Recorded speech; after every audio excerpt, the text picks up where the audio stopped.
Welcome to this super session. This is Darlin. My name is Darlin. I'm chairman of two great groups in the BCS, the British Computer Society, which is the Chartered Institute for IT.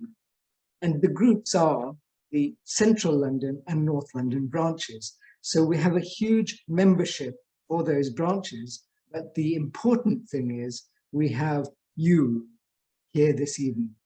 We've got a great audience and we'll hopefully get more than 100 people in just a few minutes' time.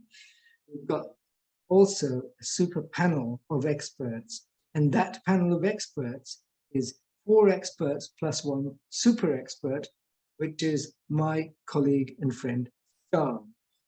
Stav is going to be the moderator of this session, and this session is, of course, deepfake fraud. Now, you may see some pictures there of people. Can you trust them? Are they real?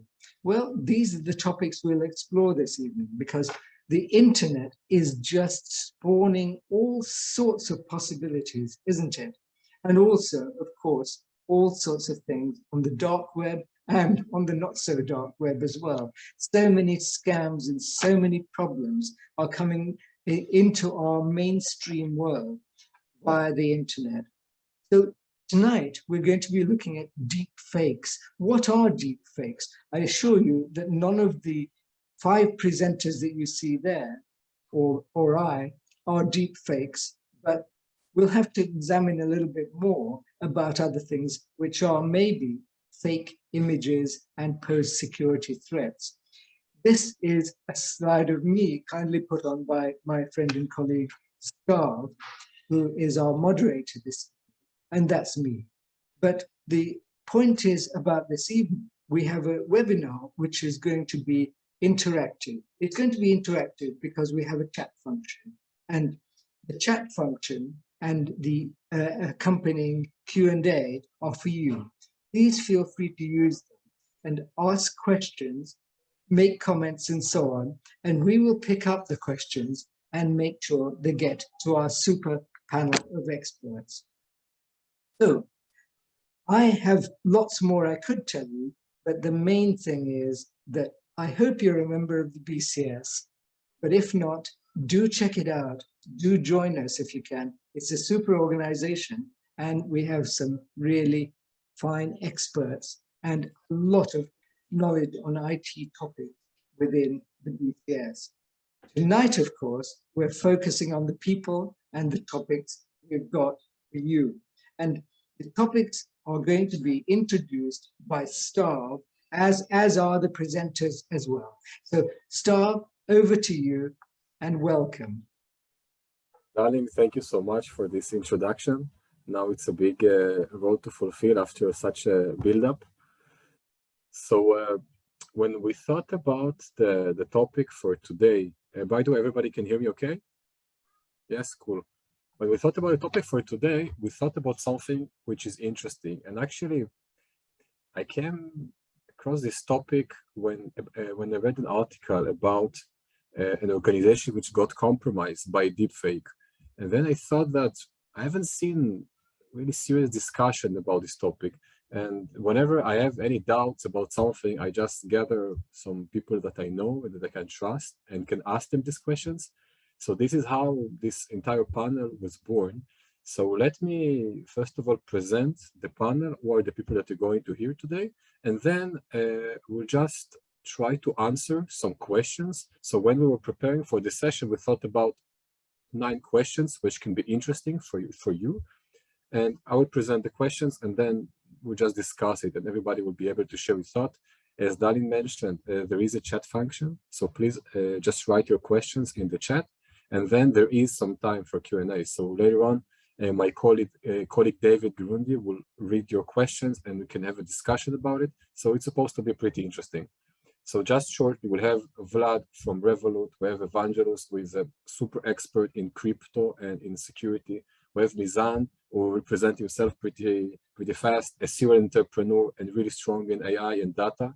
We have obviously Lama, our guest from the US. She's the responsible adult in the room, and she represents the legal and compliance side of things. And myself, I'm the CEO and co-founder of Cynance and Cyber Club London. So just shortly, I will let each and every one of our friends here to present himself, and we will start with the session. So Vlad. Thanks, Stav. So my name is Vladimir Krypnov. I'm a threat intelligence lead at Revolut Bank. Previously, I worked for the digital risk protection company in London as a security consultant. It's really deepfakes is a very interesting topic, and I think each person in every industry in the company experienced this new emerging threat in a special way. So I'm really looking forward into this discussion. Thank you so much, Vlad. Now, Evangelos. Hi, everyone. Thanks for having me here. I'm Evangelos Deirmentzoglou. I'm currently located in Greece. I used to be a colleague of Vlad before at Revolut for the past 3 years. Now I focus on security consulting and mostly on CISO advisory services. I'm also a co-author of Practical IoT Hacking. It's a book by Northstar Press, which was published last year. Pretty cool book if you want to learn about IoT security. And I'm a member of CCL, Cyber Club London, as the head of AppSec domain. Cyber Club London, with a few words, is a collection of over 50 security professionals and leaders across the globe, where we assess and invest in cybersecurity companies in early stages of their life cycle. Well, I see one risk here, which is not a deepfake risk, and that people may not understand you, Evangelos. So please try to speak a bit slower, okay? During your sessions, just try to... All right, I'm sorry, I was too fast. All good. We're just starting. We're just warming up. So just a bit slower during your sessions. Thank you. Mizan. Sorry, I'm mute. Hello, everyone. Pleasure to be here. I'm Mizan Rahman. I am a co-founder of EMERGEiQ, which is a data science and AI as a service organization and technology framework.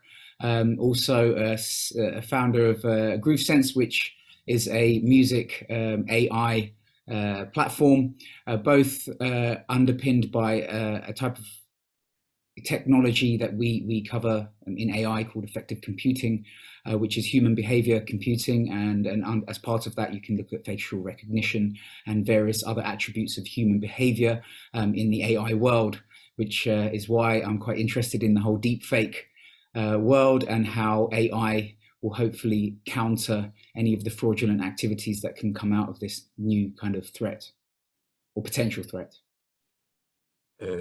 Thank you so much. Thank you so much, Miz. It's really great to have you on board. Amy.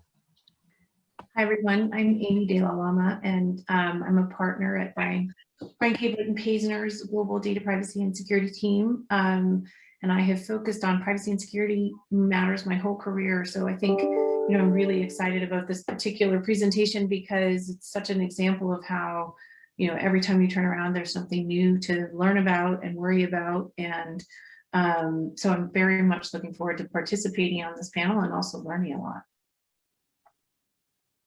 And we are happy that you are with us, Amy. Thank you so much. Just briefly about myself. I'm a founder of Cynance. We're a security consulting company, and basically companies pay us in order to hack into their systems and provide them with interesting reports. And also I'm the founder of CCL, which Evangelos is also part of our group, an interesting community of cybersecurity executives we find interesting, cool startups. We invest in them and we help them grow. So guys, let's start. Let's the show begin. First question, what are deepfakes? So we know we have 121 people on this panel. And if there is anyone here who really wants to understand once and for all, like what is deepfake, it would be good if you can help them, if we can help all of us to understand. Maybe we can start with you, Evangelos. Sure, thanks.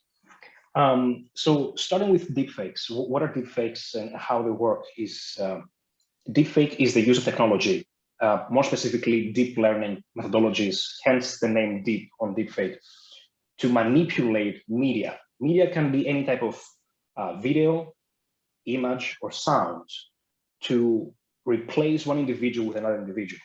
This could be a completely fabricated person, could be a politician, could be a celebrity, could be a known person. or we could be applying filters on top of that individual. We could just modify gestures, or we could modify attributes of the face or the body.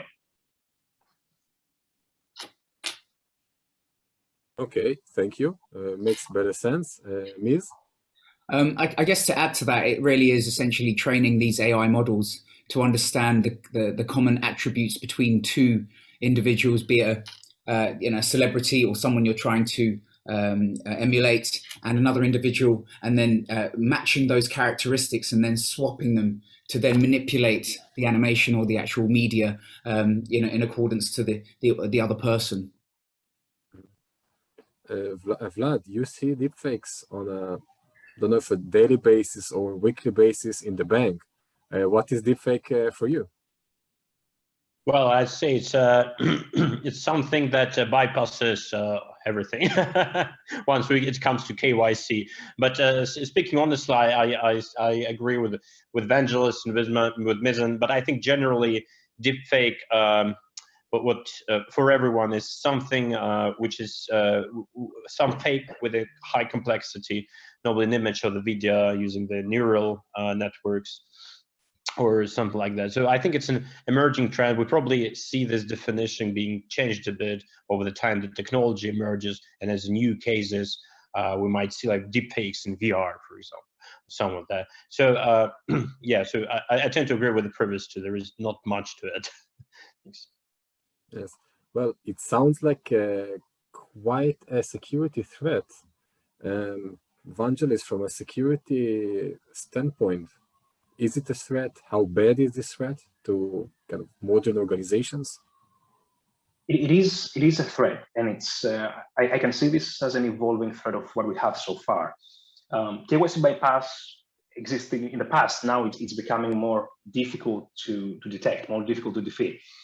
We had fake news in the past. It's deepfakes can be used for fake news, but now with deepfakes, it's even more believable what can happen. And fake news can spread very, very easily. And while thinking about it, it's I think in the future we're gonna witness phishing with deepfakes, like voice phishing, but using the voice of the actual voice of your CEO, of like someone who can convince you to do something weird. So it is a new threat. It's lots of stuff are happening in this area. Vlad, from again, you work in financial services.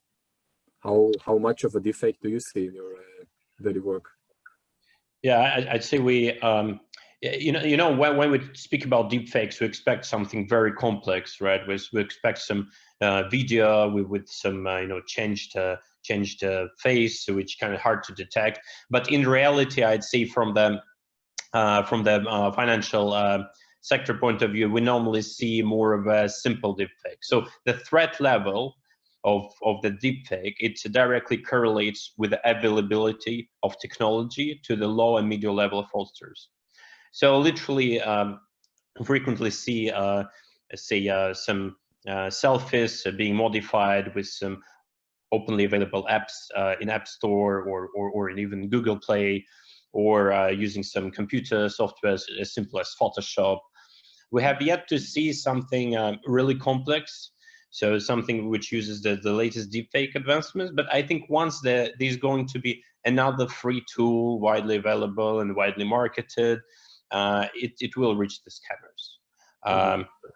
So yeah, so I see it as an upcoming trend, and unfortunately, even with these simple deepfakes, like we say, some of the KYC vendors, they're still not doing the very good job in tackling even those. So I think there is plenty of room for the generally KYC tech industry to catch up, even with the simplest version of deepfakes. Because right now, as a company, you cannot fully rely on, obviously, on the video, on the photos. You have to use other attributes, other factors like location, behavior, timings, action timings, and so on. So we're still waiting for the perfect technology that will fully be able to detect Photoshop in some way. Maybe you and Evangelos can develop something like that. Maybe we can do that. Amy, from your standpoint in the US, do you see deepfake as an emerging threat? Yeah, I really do see it as an emerging threat. I mean, I think it's, obviously an emerging threat to individuals just personally, but, the thing that strikes me too is that, just like deepfake is an emerging technology, we're also seeing lots of other things emerging at the same time, like new ways to authenticate people by their voice. So rather than having to provide your social security number to your bank or to another service that you sign into, I personally have had the opportunity to use my voice as an authentication mechanism over the last couple of weeks. And so I think, like everything, as technologies emerge, often there's, other technologies that are emerging. And so, I think the opportunity to, say, for example, use deepfake to compromise those types of authentication mechanisms is out there and probably happening, or capable of happening. And I think that's part of it is, often when new technologies emerge, that's sometimes when they have the most vulnerabilities. So I do see it as a security threat, and I think it in particular will continue to be a threat as other sort of different technologies enable, authentication in a way that could be compromised by sort of a deepfake actor, as they get more sophisticated or not. Thank you, Amy. Miz, you wanted to add something? Yeah, I wholly agree. As we emerge with new technologies and especially with the development of AI to automate these potential threats, and with additional kind of computational power and sophistication of emulating humans in a number of different ways, we have to really, you can't just turn your back on these technologies. And so no doubt it's going to be developed. Right now, to Vlad's point, if you have a multi-factor requirements around authentications, you're fairly protected, but you do have these instances where if you can copy, as Evangelos was saying, you can emulate, copy someone's, the sound of their voice. You can perhaps have that trigger a conversation with someone to convince them to do something, transfer money, give up passwords, or do something because you're basically fooled into it being someone else. So that is an imminent threat. Yes, and I remember before getting ready to this presentation, I've watched numerous videos on YouTube which just show you videos which are so genuine. Yeah. You wouldn't guess it's a fake video, and there's already when it comes to generation gap issues, and the elder generation who aren't particularly technology savvy or even aware that these kind of threats exist can receive phone calls from who may appear to be a family member or some authority or something like that to convince them to do something disastrous on their part. So it's something we have to keep an eye out on. And if you say that the phishing emails yes, work, then something via voice or video, it's like it's a no-brainer. Yeah. Cool. Next one. Something yes. to add on the previous question. I'm sorry. Sure. One of the most irrational fears that I have is someone taking over my account with the use of deepfakes. We've seen KYC in many services, which requires you to do video verification, upload your passport, and all that stuff.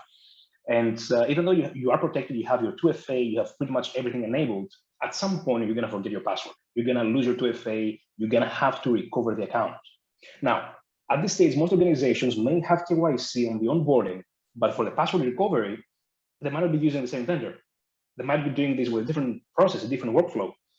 And in this case, someone opening an account on your name can have some implications, but taking over your account by the recovery mechanism, that's even more scary from my perspective. Couldn't agree more. So we talked about deepfake as a concept. We talked about the risk in deepfake, but we don't like to see only problems without solutions. Let's try to think, and maybe Evangelos, you can continue this thought.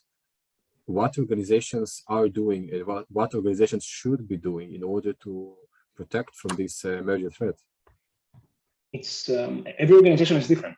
Every organization has different needs. So I believe that deepfakes should be part of the threat modeling of the organization on how we tackle this kind of threat. So after we assess how our organization could be impacted potentially by a deepfake, then we can start discussing about solutions. I can think of two main categories. One is every financial institution, every financial technology, which is going to have to use a KYC procedure.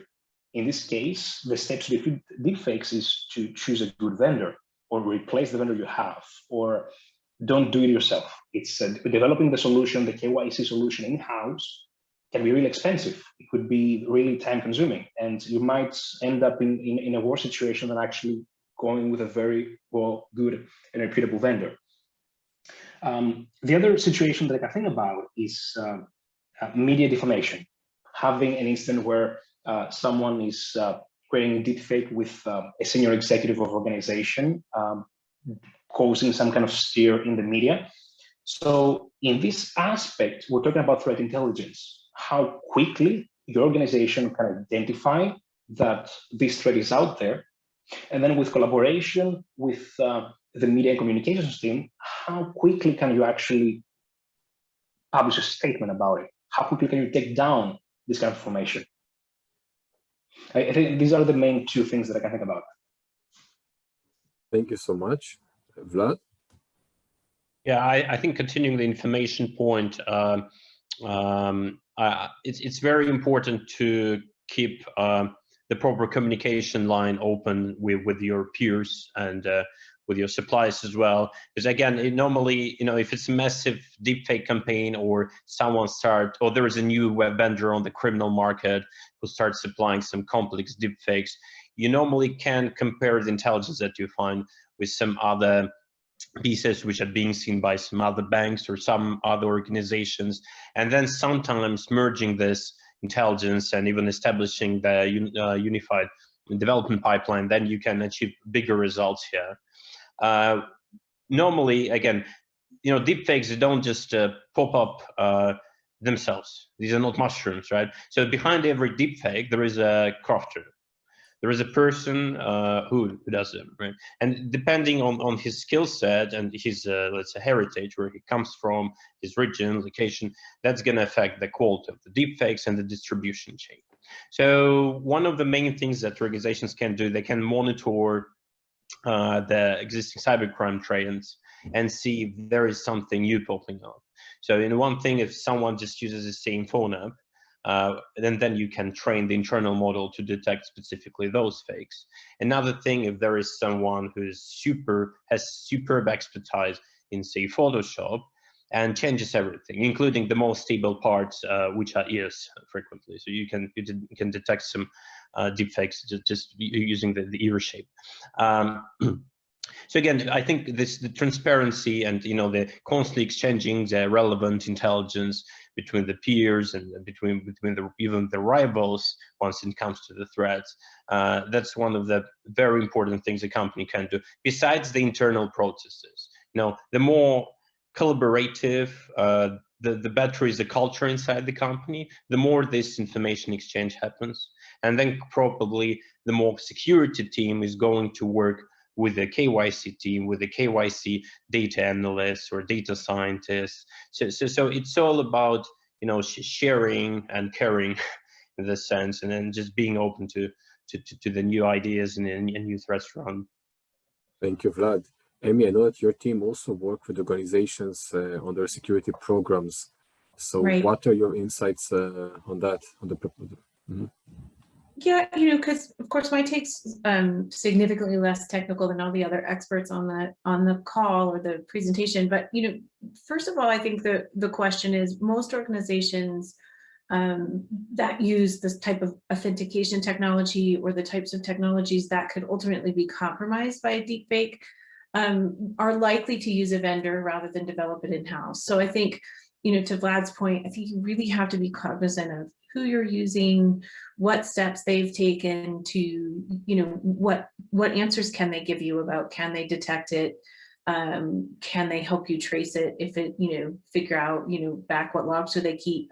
All those types of things to help you get some assurance that while nothing is really foolproof, that it's something that people are thinking about and taking into account and really trying to protect against. I think the next question is just from a broader, big picture standpoint, are you thinking about implementing technology for a purpose that if it were compromised by, some sort of attack, deepfake, that it could be really catastrophic? So, there just might be a situation where you think, you know what, until we're really confident that we can detect this issue and protect against it, we're gonna go a different route. And I don't mean to make that sound impractical and lawyerly. I just think that, sometimes we start down a particular route and don't think about the potential end result and what could happen. And I think those are, in my experience, it's just not something that we've had to think much about yet, but I do think we have to start factoring it into the overall sort of, to Vlad's point, kind of security posture and thinking. Thank you, Amy. And we talked about security vendors or KYC vendors. So what would you recommend, again, based on your experience, based on your insights of this sphere, what do you recommend the KYC vendors to consider when they are developing their solutions for the threats of tomorrow's threats, effectively? You want to start? Yeah, Amy, want to start with that? Okay, no, I thought you were asking me that specifically, and there are a lot of. Do you want to answer it? More qualified to answer that, so I'm happy to cede to someone else. Evangelos, you want to take it? Sure. It's all about staying up to date with the latest research. Deepfakes is a new thing. Research is ongoing, so changes are being done on the research field every single day. What I would say is that every KYC technology startup would have to be fully updated, have their own R&D, and focusing on getting the cutting edge that they can. It's I know it's only one thing, but that's. Evangelos, listen, we have a lot of people on the call, and just for the sake of those who are not sure what is KYC, can you maybe explain it really shortly? Please, sure. Thanks. KYC stands for Know Your Customer. It's a procedure. It's required by compliance regulations that companies need to verify the identity of a user in order to be able to using their services. This is mostly used in financial institutions. It's regulatory requirements to have this in pretty much every country in the world. Okay, thanks. Thank you so much. Vlad, KYC vendors, what they should think about? Yeah, so I think one of the key mistakes I've seen across the KYC vendors is that the way they develop their data models to detect those fakes, they're completely isolated from the world around them. So what I mean by this, they're not taking into account the existing threats and the existing TTPs which are being used by the threat actors. So they're just, again, you just hire so you have a data scientist and his goal is to produce this number based on these metrics. But in order to develop a really good model, you need to source some real examples of those deepfakes which are actually bypassing the security. So I think it's very important to do constantly doing the proper threat market or like market research and threat landscape research by those vendors to collect the up-to-date data to make sure that those models they keep the pace with the cyber criminal trends. Also, I'd say that KYC in each organization depends. For example, in bank, the bypass KYC has much higher risks than in some, I don't know, walk the dog company, right? Because with the bank, if someone bypasses KYC, it's mules, it's money laundering, it can even get to human trafficking. So there are some very high risks. So these vendors, they need to understand that their technology plays a crucial role in reducing this type of the crime in the financial sector, especially. Again, and they should, you should have some other probably SLAs once it comes to financial sector, once it comes to healthcare, then when you just producing this technology for the mass market for, I don't know, CV checks or something like that. So I think that's there is need for these considerations, because right now I can't see that I see a perfect logic across these vendors regarding these issues I mentioned. Cool.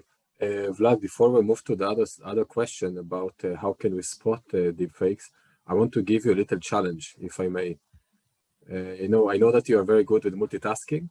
If you can find maybe one of your most favorite deepfakes and just post it here in the chat as one of the questions, so that some of the guys here can see what's a good deepfake look like.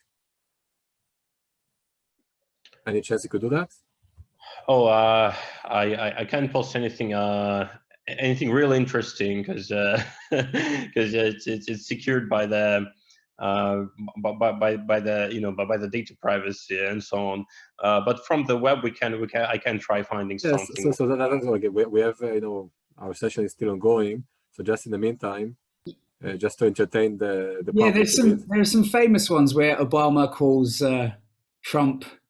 So, Miz, why not? So I let you to take this forward as well. I'll see which ones I can dig up. Just try to paste it in the chat so people can entertain themselves with some nice videos as well. On the flip side, just to I guess to digress slightly, that it is hugely entertaining when you see a deep fake of when people are using it for entertainment purposes. But of course, it's like many technologies, they can be abused and taken in a different direction, and that's the concern here. And tell me, from your standpoint, how would you spot a deepfake? How would you recognize a deepfake? From the outset, in the infancy of the technology, it was pretty obvious. You got pixelation, you got animation issues, but I think the first issue that was, I guess, technically easy to resolve is the fact that they weren't incorporating blinking and other human behaviors, like other natural movements around the human's movement and things like that. That's, by the way, with video as opposed to any static imagery and sound. But that has, again, like with every technology, the abusing party improves things, and it becomes this dogfight of technology, like all cyber threats. Both parties are constantly at loggerheads, just improving ways in which you can counteract any defenses. So it's an ongoing thing, and things are looking really sophisticated nowadays. And I noticed that once you said that the people in deepfake do not blink, I saw like all the panelists starting to blink a lot.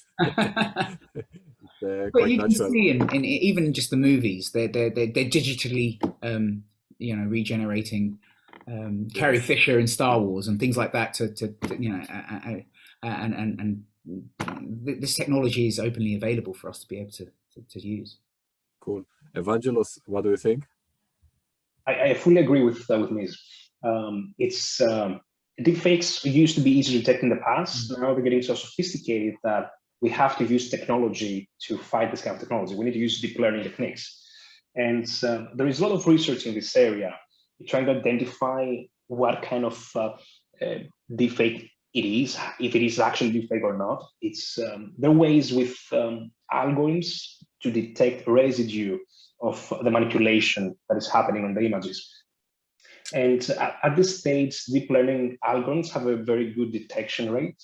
It's looking around, there are quite a few products which right now they're on the market able to detect deepfakes. I don't know if it's the accuracy is very high, but research is there. Research is increasing a lot, so it's looking good. And just to add, actually, that in order to counteract the deepfakes, you need deepfakes to train the AI to understand and learn more about deepfakes. So it ends up being this somewhat kind of a paradoxical situation that you're kind of encouraging deepfakes to be created so that the AI can learn what is a deepfake relative to what is real.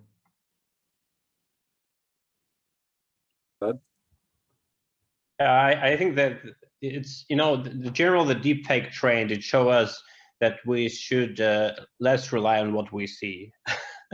So probably we should consider some other attributes I think the most accurate way to spot deepfakes is to take other attributes in your judgment. So again, the timing, the behavior, some technical attributes if we're speaking about the KYC. But generally, in terms of photos, there are some ways to spot it, like error level analysis when you analyze photos for the noise, and see if they're modified. So in terms of the videos, probably other models, probably there's going to be some database of existing freely available data science models which produce deepfakes, and then we're going to generate some hashes and compare that there's a submitted photo with this. But again, I think that I would work onto some other ways with this trust model. So trust model needs to be more complex, obviously, and there is definitely a market niche for it to be fulfilled. And maybe also rely more on the context of things and not only on the attributes. Cool. Yeah, context, attributes, everything else. Everything decides what you see. Yes. To complement with that, apologies again. It's okay, no worries. It's all about the resolution. It's the higher the resolution, it's the higher the chances we have to actually spot a difference. But as we lower the resolution of the media, it's at the end it's just blocks, right? We can't tell the difference very easily. Thank you, Evangelos. So we're seeing more and more deepfakes, and obviously it's a trend which is just going to grow. What do you think this position that government should take to this extent? What should the governments do in order to kind of, do they need to regulate it in a way, or something else? Amy, you want to start? Sure. I mean, we may reach the point where we need to regulate it. Even though it sounds kind of counterintuitive coming from me, I'm always nervous about sort of jumping into the soup and saying we need new regulation for something, just because sometimes the regulations don't achieve, or the new laws or rules don't achieve what you're hoping to achieve. So I think, as these emerge, we have to really be mindful about, can it keep up with how things are emerging? What are we trying to achieve that's not already achieved by current rules? I mean, candidly, from my perspective, I think, some of the useful things that the US federal government has done is also just providing information about current threats. So, when there are sort of new and emerging ransomware variants coming out, I think that threat intelligence information made available, and probably incentivizing some types of reporting so that it's clear, what's happening, and trying to understand who's doing it, and companies can protect against it. There may come a time where it may be important to think about regulating it in terms of helping individuals have recourse if and to the extent they're impacted. But I would want to be really mindful about, is the regulation achieving what we're hoping? Are there other ways to get there? And what is the kind of countervailing burden on those folks who have to sort of implement it? Not to suggest that we're not all responsible for it, but I think new regulation is something to really consider carefully. Thank you, Amy. Evangelos, your take on that? Sure. I don't think we're going to move straight away for regulation. I think we're a bit far away from that. What I can see easily happening is moving to standards. How I like to think about it is, I'm going to make the metaphor of NIST and using a specific set of algorithms for key derivation, for password hashing, right? There is a suggestion of like 3 specific functions which might rotate over the years. So how I can see that is that soon enough, we're going to have to evaluate the KYC systems, the KYC technologies of the vendors, certify them. And one of those certifications, it would be a requirement to be able to detect deepfakes. And detection of that would be with a minimum requirements of using specific algorithms, which are established to have a very good detection rates. I can easily see this happening to start with. It feels very reasonable. Yeah, that makes sense. Miz?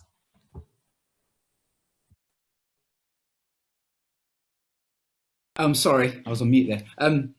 Yeah, I wholly agree. I mean, I think governments are already investing in a lot of research, and there's a bunch of funds that are actually now putting, funding around this research, and there are companies such as IBM and research houses like MIT and the big players are actually working together to actually provide some sort of direction in how this can be this misinformation can be dealt with. If using other technologies, fighting fire with fire is the first. I think I mentioned it before, fight fire with fire, but a combination of other technologies to help resolve this is probably the best angle of attack when it comes to this research, such as blockchain, because having a ledger type of approach, which means that you have a source of truth when it comes to specific attributes of a person and their identity, which cannot be interrupted or changed and can be wholly relied on, is an area that they need to really jump on, in my opinion. Thank you. Now let's continue with this side of things.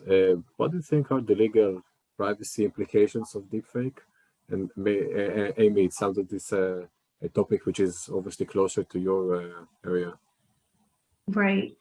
No, I think there are, a lot of them, but I think the thing as a privacy lawyer that leaps out at me, and we've sort of touched on it, is just the risk to the individual and the risk to organizations of data breaches. And so, if someone can get into a system using a video or their voice, and they're able to access either an individual's account or potentially company accounts, there are, data breaches are catastrophically expensive for companies.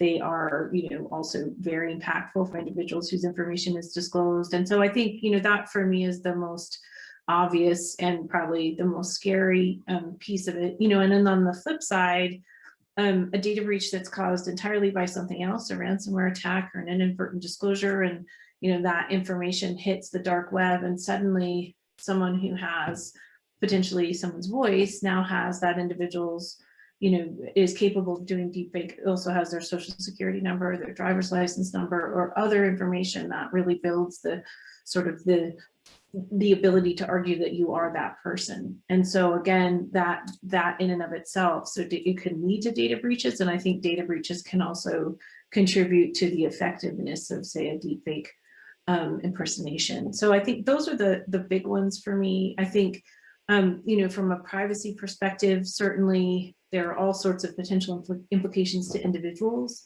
And, as we'll talk about a little bit later, it's not clear exactly how you rectify some of those harms, because how do you establish, for example, that maybe your account was accessed by someone that wasn't you, if it sounds just like you and they had your social security number, and how do you sort of how do you establish that and build your case, and how do companies know, how do companies detect and remediate against it? So I think those are some of the sort of, for me, kind of the biggest picture one. And then, from a privacy perspective, there are questions about, whose data is it, who does it belong to, who does it relate to, all of which, drive privacy compliance activities. So, but again, just to sort of what we talked about earlier, I think like a lot of things, this is just a situation where, a lot of our existing rules, privacy laws, privacy and security laws, data breach rules, weren't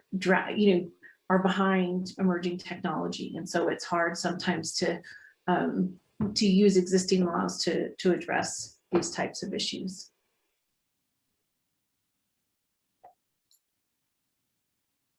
Thank you, Amy. Someone else wants to add something?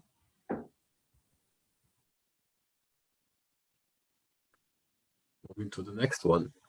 So we talked about the implications. Amy, maybe it's another point which you can continue with. What are the laws that individuals can utilize in order to basically to enforce their rights to some extent?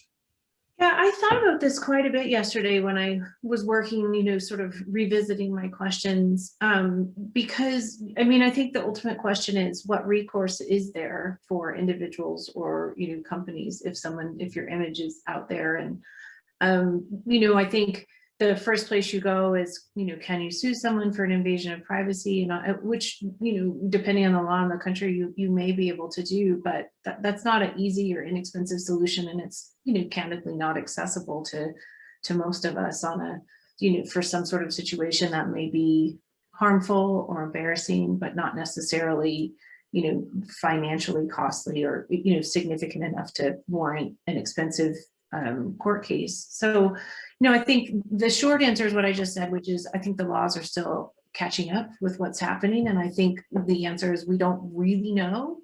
But certainly where I would say it can be helpful is, for social media sites or areas, let's say something gets posted, maybe less about sort of fraud, but more about, to harm or to use a point that just isn't what, to use your image or your voice in a way that it wasn't intended.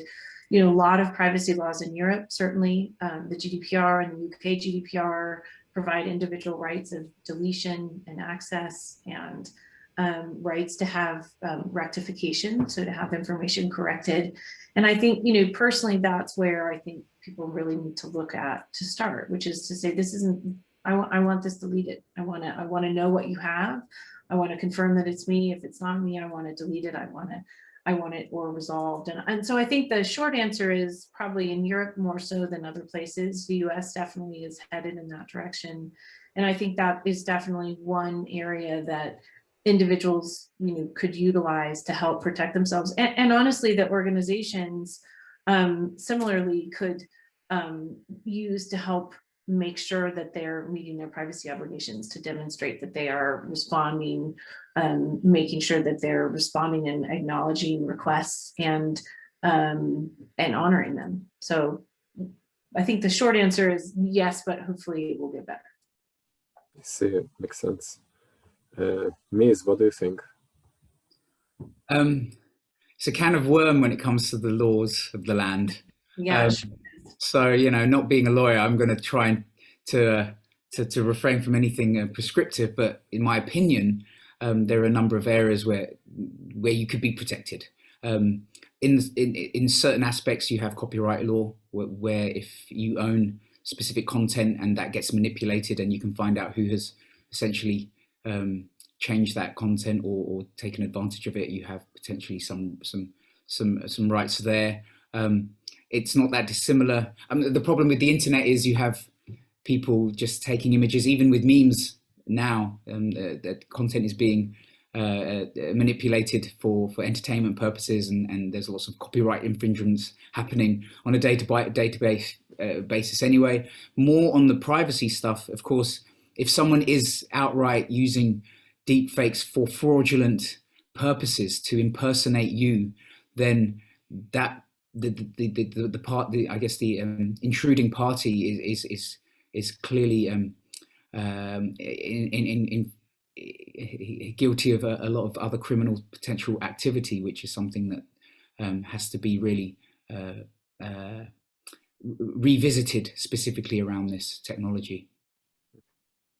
So we've spoken quite a lot about what is deepfake, what are the implications, what can we do about it, what the government can do about it, what are the laws. But now we're really heading towards the end of our session, at least before the Q&A.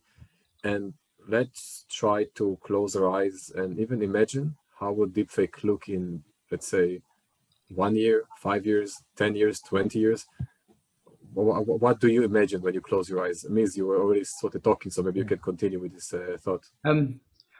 I mean, it's double-edged, isn't it? As I mentioned before, on the entertainment value, I think it's going to be hugely valuable. You guys may have seen the news about ABBA creating a theatre production or a production of them on stage, and they'll be using technology to essentially emulate them back in the 70s with new music that they've produced now.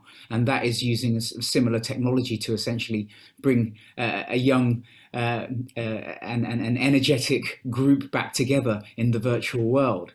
But then on the flip side, of course, we can't forget the fact that this can be used for more sinister purposes. So it's not going anywhere. It needs to be, people need to be proactive and not reactive, and not wait for some disastrous thing to have happened before it can be acted upon. Thank you. Vlad, what do you think? I think it again raises the, this very long-going debate about this. Do we need the digital passports or not? So kind of, do we need a all-in-one way to verify who we are, and should it be owned by the government, or it should be done in some decentralized manner? So I think deepfakes, they only unfortunately contribute to this debate, that again, we might end up in this situation that we just we won't be able to verify if it's legit or not without some specific tokens or some other methods. So unfortunately, it might eventually lead to some sort of a regulation of the web, even potentially in the long run. So it's only for us to see how it develops and how many people are going to use this new technology, including the deepfakes, for some malicious purpose. So we can only sit and wait here. Thank you, Vlad. Last but not least, Evangelos, you also have quite a wild imagination sometimes. How do you see deepfake evolving over the years? I fully agree with both Vlad and Miz. It's deepfake is technology. And technology is not bad or good. It's how we use it, which makes it good or bad. The value it's going to bring to entertainment, that's for me, that's crazy. That's pretty good stuff. I can imagine just the movies we're going to be watching where CGI is going to be embedded with deepfake and you won't be able to tell the difference. I can remember just a few weeks ago, I was watching a movie where the main actor was playing along with their younger self, and the difference was like 30 years. That was unique. So I can only just wait to see what's going to happen in the next couple of years. In terms of how the deepfake is going to work, it's going to be seamless, as Vlad said before. We won't be able to tell the difference. We're going to need technology to tell us if this is a deepfake or not.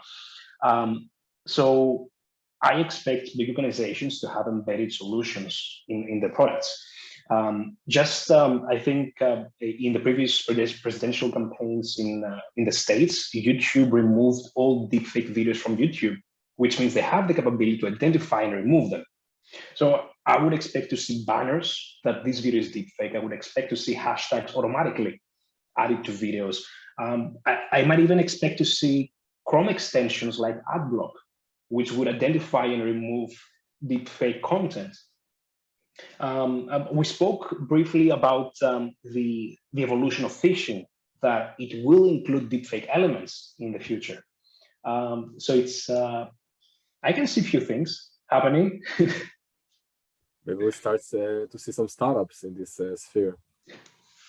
Not a bad idea. Yeah, indeed. Guys, anyone else want to say something before we move to the Q&A? Silence is golden. Okay, cool. So now it's your time, and we'll be reading some questions.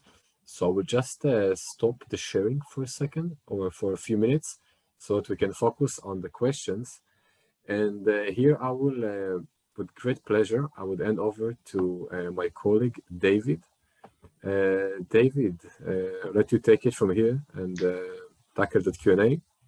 All right, thanks a lot, Stav. That was a really interesting discussion. So we've got a few questions in the chat, but continue to provide more if you have a question. The first question is from Ian. Will biometrics be a defense against deepfakes? I have to take this one. Yeah. Cool. So it really depends. I believe with the current state of how we utilize biometric authentication schemes, no. Right at this stage, biometrics always live on a device, like fingerprint authentication, right? That's what I see, or Face ID. That stuff resides on a specific component of the device, which never goes to any kind of company's backend systems. No one has access to that. So they wouldn't be able to use this kind of information to cross-check with deepfakes. What's going to happen in the future? I have no idea. But at this moment, I don't see the connection there just yet. I'd love to add here. I think that biometrics is going to certainly be one of the one of the values in the decision-making formula, but it won't be the final one. But I doubt that any type of the factor is going to be the determined, like the definite one. once you're making the decision. So it certainly will play a big role, but it's not the magic pill for tackling any problem. Yeah, I think the same. I'm echoing their points, and especially Evangelos, when it comes to the storing of that data. In order for you to be able to do biometrics, organizations need to then store your information so that they can essentially reconcile against it. And it's a combination potentially in the future of trying to resolve that. But deepfake, when it comes to voice, deepfakes around voice are being developed. So even if voice recognition is being used, there is a risk that could be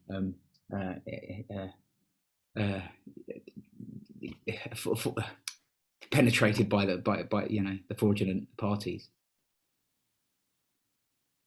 Thank you, Miz. Okay, should we move on to the next question?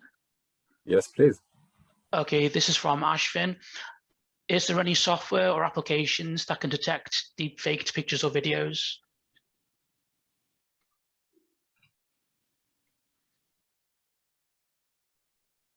Yeah, there are a bunch of tools. Sorry, I was coughing. I can share a few. I don't actually have it at the top of my at the tip of my tongue at the moment. Actually, there was something which was being developed, as I alluded to before, by IBM and MIT, I think in collaboration, where they it was both sides of the coin, that it could actually generate deepfakes and then also detect as well. So. Miss, without getting into too much into technicalities, but how these tools work?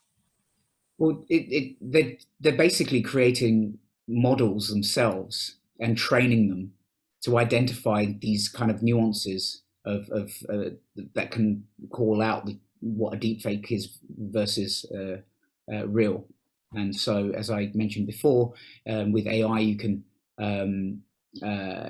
before there was the blinking issue, which is now in hindsight is a minor thing to be able to change and adapt deepfake content around. But then there's other things around the movement, the flow, the actual some of the nuances around the face and whether they are actually one of the actual person or not, because a deepfake essentially is swapping the movement. If it's on the video side, sorry, swapping them, trying to emulate someone else's movement on using someone else's face. So you can then detect, you can then compare whether that actually, if I was speaking, you would be able to actually ask for a number of words to be spoken from myself, and then the deepfake would actually, it would look different because it's someone else's really movement with the kind of overlay, a digital overlay of of my face. Thanks. David? Okay, the next question is from Dan. What research has been done or is being done to detect deepfakes?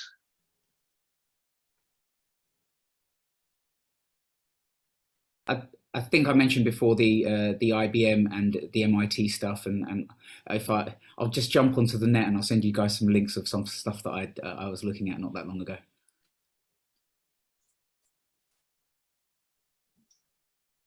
Okay, the next question is from Emmanuel. What methodologies or APIs are available for developing deepfake detection systems?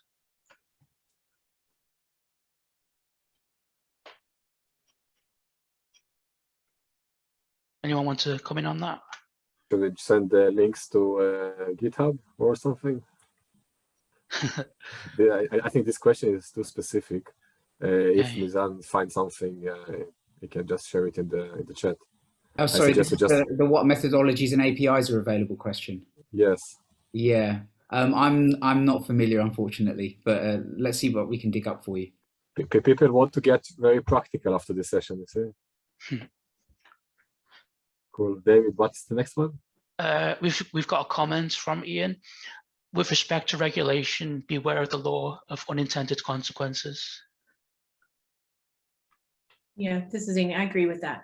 I think we've seen that sort of over and over over the last, the issuance of laws that were intended to protect consumers, and certainly with the right intention, both in the United States and other places. And, like a lot of things, in some ways they've succeeded, in other ways not. So that, I think that was I would agree with that, and, sort of supports my earlier point that, before jumping into regulation of something this specific, it would be really important to consider what we're trying to achieve, and work, try to work through something that actually meets those goals.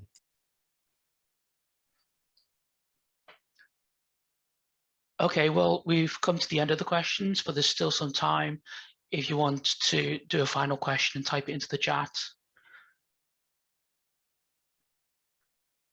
And we can hand over to Dalim now. Okay, well, thank you very much. That was really interesting. And also, I noticed that in the chat, a number of links, URLs, and so on have been appearing. Do try those, but it's the opposite of don't try this at home. I'm afraid you will have to try these at home, but do check them out and see some of the great political deepfake instances that we've got, like you saw with Barack Obama and Donald Trump and so on. I'm afraid that we're going to be seeing a lot more in terms of deepfake, and also in terms of elections and so on. That's an area where I think there is really huge potential for misuse of this technology. And we are going to be paying the price, I guess, in terms of our votes and so on. And on that note, we've got something coming up in mid next month on that subject. So in fact, no, it's not mid next month. It's actually in March. We've got something on fake news, social media, and the future. So that should be really interesting. We've got other things as well, which you might be interested in as well, starting with home network security on the 2nd of February, and other topics which relate to security in the wider sense, and what we're trying to do in terms of protect against imposters. And that is very much something that we have to be aware of more and more. And who knows? I mean, how do we detect our customer and know that it is the customer? Life is becoming much more complex, isn't it? But I'm really pleased to say that in this session, our great presenters, Stav, Amy, Evangelos, Vlad, and Miz have really gone into some detail about opening our eyes about this subject of deepfakes. So please do keep watching your screen, watching out on your screen as well, and keep well, keep out of harm's way as far as all these deepfakes are concerned, and look forward to seeing you next time. Thank you and goodbye for now. Thank you, everyone. Really appreciate it. Goodbye. Bye. Question from Emily. Yes, the recording will be made available in a few days once the speakers looked at it, and you'll receive an email to your Eventbrite email address. Yeah, good one, David. Okay, bye, everybody. Bye. Bye. Thank you. Bye.